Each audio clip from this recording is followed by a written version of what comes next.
Hi, എല്ലാവർക്കും സുഖമല്ലേ? ഞാനിന്ന് വെള്ള വൻപയർ കൊണ്ട് കറി ഉണ്ടാക്കാൻ പോവുകയാണ്. വൻപയർ 2 തരത്തിലും കിട്ടും. ഞാനിവിടെ വെള്ളപ്പയറാണ് എടുത്തിരിക്കുന്നത്. ഞാനിത് ഇന്നലെ തന്നെ വെള്ളത്തിലിട്ട് വെച്ചിരുന്നതാണ്. നല്ല ടേസ്റ്റുള്ള ഒരു കറിയാണിത്. ഇനി ഇതിന് എന്തൊക്കെയാണ് ആവശ്യമെന്ന് നമുക്ക് നോക്കാം.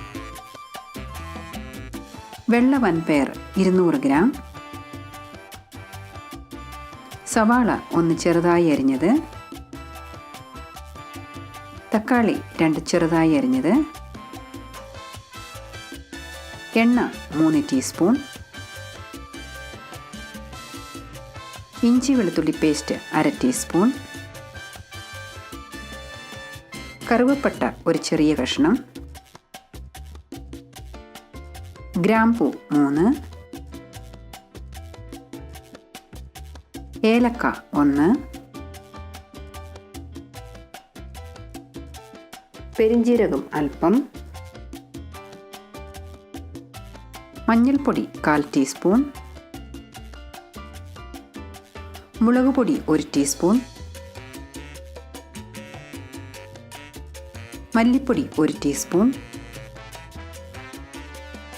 തേങ്ങ 1/4 പകുതി, മല്ലിയില ആവശ്യത്തിന്, ഉപ്പ് ആവശ്യത്തിന്, വെള്ളം ആവശ്യത്തിന്. നമുക്ക് ആദ്യം ഈ പയറൊന്ന് വേവിച്ചെടുക്കണം.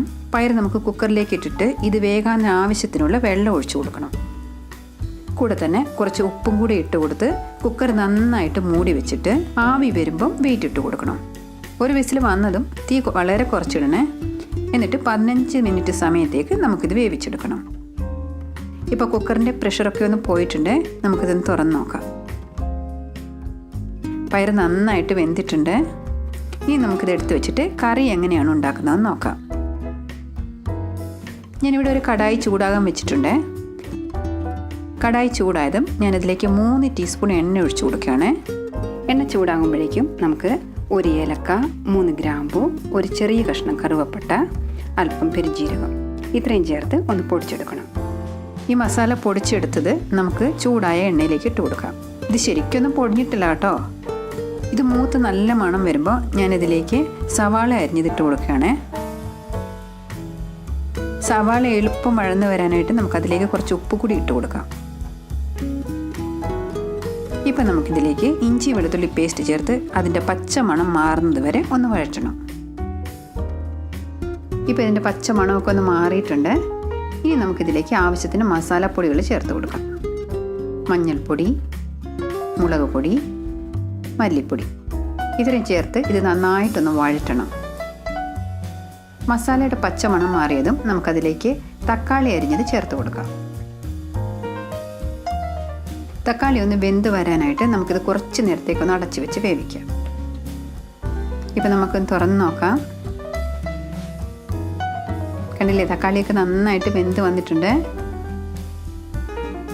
ഇപ്പം നമുക്കിതിലേക്ക് വേവിച്ച് വെച്ചിരുന്ന പയറിട്ട് കൊടുക്കാം. ഇനി ഇത് നന്നായിട്ട് തിളച്ച് വരുന്നത് വരെ നമുക്കൊന്ന് അടച്ചു വയ്ക്കാം. ഇപ്പം നമുക്കൊന്ന് തുറന്ന് നോക്കാം. ഇതിപ്പോൾ നന്നായിട്ട് തിളയ്ക്കുന്നുണ്ട്. ഇനി നമുക്ക് തേങ്ങ അരച്ചത് ചേർത്ത് കൊടുക്കാം. ഇനി നമുക്ക് ആവശ്യത്തിനുള്ള വെള്ളം ഒഴിച്ചു കൊടുക്കണം. ഇപ്പോൾ കറിയിലെ ഉപ്പിൻ്റെ ആവശ്യം ഉണ്ടോ എന്ന് നോക്കിയിട്ട് വേണമെന്നുണ്ടെങ്കിൽ ആവശ്യത്തിനുള്ളത് ചേർത്ത് കൊടുക്കണേ. ഈ തേങ്ങ അരച്ചൊഴിച്ചതൊക്കെ ഒന്നുകൂടെ ഒന്ന് വേകാനായിട്ട് നമുക്ക് വീണ്ടും ഇതൊന്ന് അടച്ചു വെച്ച് വേവിക്കാം. ഇപ്പം നമുക്കൊന്ന് തുറന്ന് നോക്കാം. തേങ്ങ അരച്ചൊഴിച്ചതൊക്കെ നന്നായിട്ട് വെന്ത് വന്നിട്ടുണ്ട്. ഇപ്പം നമുക്കിതിലേക്ക് അല്പം മല്ലിയില അരിഞ്ഞത് കൂടി ചേർത്ത് കൊടുക്കാം. അപ്പോൾ നമ്മുടെ വെള്ളപ്പയർ കറി റെഡി ആയിട്ടുണ്ട്. നിങ്ങളെല്ലാവരും ഇത് ഉണ്ടാക്കി നോക്കണേ. നല്ല ടേസ്റ്റായിട്ടുള്ളൊരു കറിയാണ് കേട്ടോ ഇത്. നിങ്ങൾക്ക് ഈ വീഡിയോ ഇഷ്ടമായെങ്കിൽ ലൈക്ക് ചെയ്യാൻ മറക്കരുത്. അതുപോലെ തന്നെ ഷെയർ ചെയ്യാനും സബ്സ്ക്രൈബ് ചെയ്യാനും മറക്കരുത്.